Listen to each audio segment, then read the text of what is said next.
Pemirsa, kita beralih ke informasi selanjutnya. Kandidat Capres Amerika Serikat Kamala Harris dan Donald Trump mulai beradu kebijakan di hadapan publik sebelum debat Capres 10 September mendatang.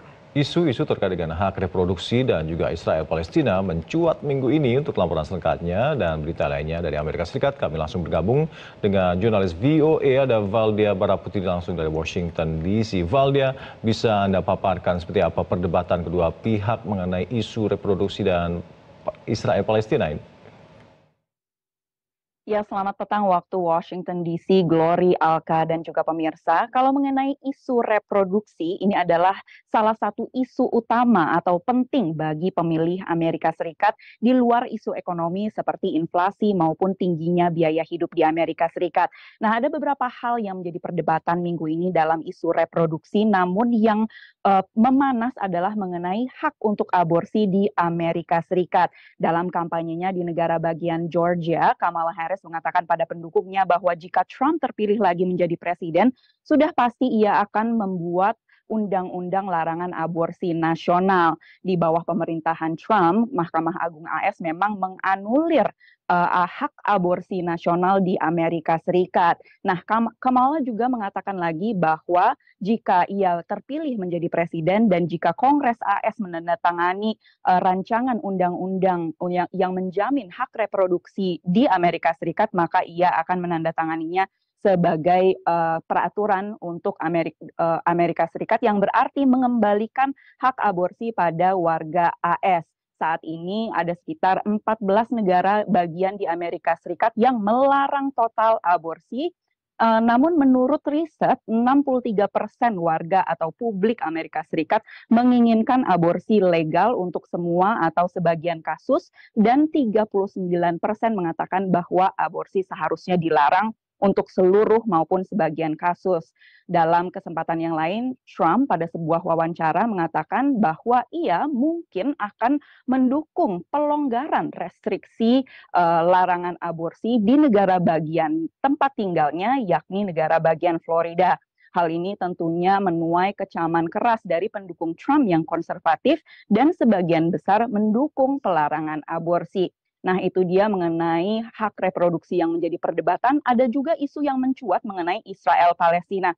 Seperti yang Anda saksikan saat ini di sebuah kampanye, Kamala sempat disoraki oleh pendukungnya sendiri mengenai kebijakannya dengan Biden mengenai Palestina.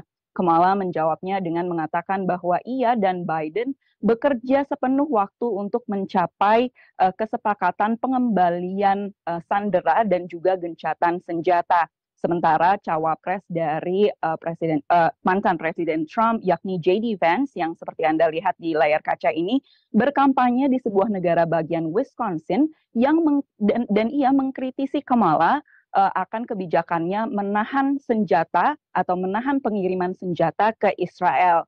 Namun pada wawancara lain kesempatan, Kamala Harris menepis kritisi tersebut dan mengatakan bahwa ia tidak akan menahan pengiriman senjata ke Israel. Nah, itulah kebijakan-kebijakan yang pada minggu ini mencuat dan mulai dikampanyekan oleh kedua kubu capres Amerika Serikat menyongsong debat capres pada 10 September mendatang. Rekan-rekan dan pemirsa, kita beralih ke kebijakan lainnya, namun kebijakan ini adalah kebijakan di sekolah-sekolah Amerika Serikat yang melarang atau membatasi penggunaan handphone. Berikut laporan selengkapnya dari jurnalis VOA Nova Purwadi. Semakin banyak negara bagian di Amerika Serikat menggulirkan larangan atau setidaknya memberlakukan restriksi terhadap penggunaan ponsel saat kegiatan belajar mengajar di sekolah. California salah satunya. As an educator, I had very difficult interactions with students who answered phones in the middle of class, who didn't want to put them away.